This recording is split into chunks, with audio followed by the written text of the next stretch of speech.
అడుగుతున్నారు. నువ్వేమో నీకు డిఎన్ఏ టెస్ట్ అని ఏదైనా అడుగుతున్నారు. దువ్వాడ వాణి ఆరోపించారంట. అడుగుతున్నారు ఏంటి మమ్మీ అని అంటే ఎవరికైనా సమాధానం చెప్పగలరు కానీ పిల్లలకి మన ఇంట్లో కూడా ఆడపిల్లలు ఉంటారు. ఆ సమాధానం చెప్పగలరా? వెంటనే మైండ్ అప్సెట్. ఈ అప్సెట్లో తన కారు పలాస దూక్కెళ్ళింది. ఎందుకు వెళ్తుందో తెలియదు. వెళ్తూ ఎక్కడో మైండ్ అప్సెట్ అయ్యేటప్పుడు దడేలు మన సౌండ్ వినిపించిందట. నేను అడిగాను నిన్న రాత్రి అడిగాను.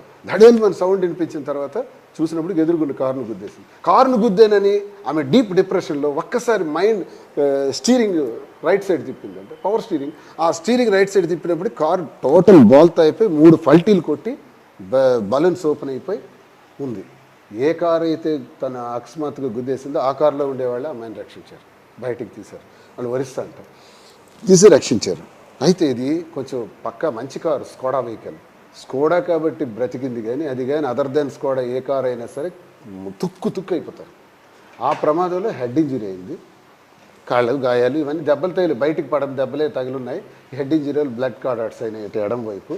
దానికి టెస్టింగ్లో డాక్టర్స్ పెట్టారు. మేడం కూడా ఇవన్నీ నొప్పులు వస్తున్నాయని చెప్తుంది.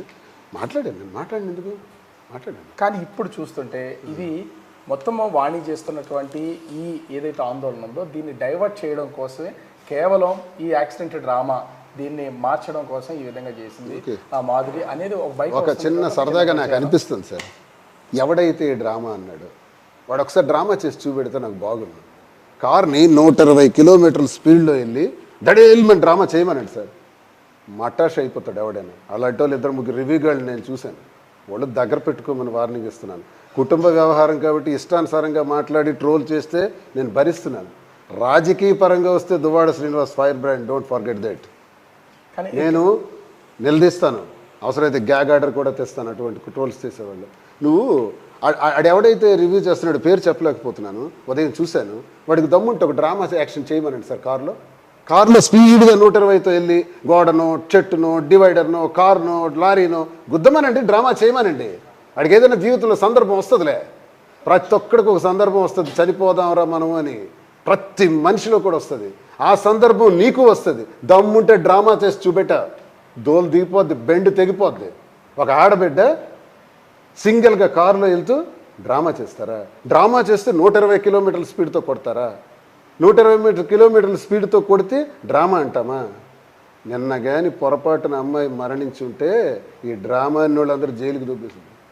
దువ్వాడ వాణి జైలుకి వెళ్ళును, దువ్వాడ శ్రీనివాస్ జైలుకి వెళ్ళును, అందరం నాశనం అయిపోయి ఉండేవాళ్ళం.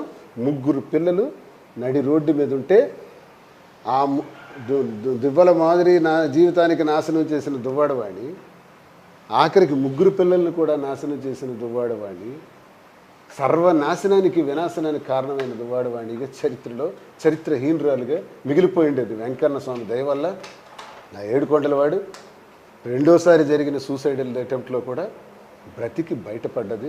సంతోషం. ముందు మా జైళ్ళు మా గొడవల కన్నా మా కుటుంబ వ్యవహారాల కన్నా ఆ పిల్లలకి జీవితం వచ్చింది. సార్ మాధురి విషయానికి వస్తే చివరికి అసలు మాధురి విషయానికి సంబంధించి అటు అత్తింటి వాళ్ళు వదిలేసిన పరిస్థితి, కన్నవాళ్ళు కూడా వదిలేసిన పరిస్థితి, పిల్లలతో సింగిల్గా ఉంది.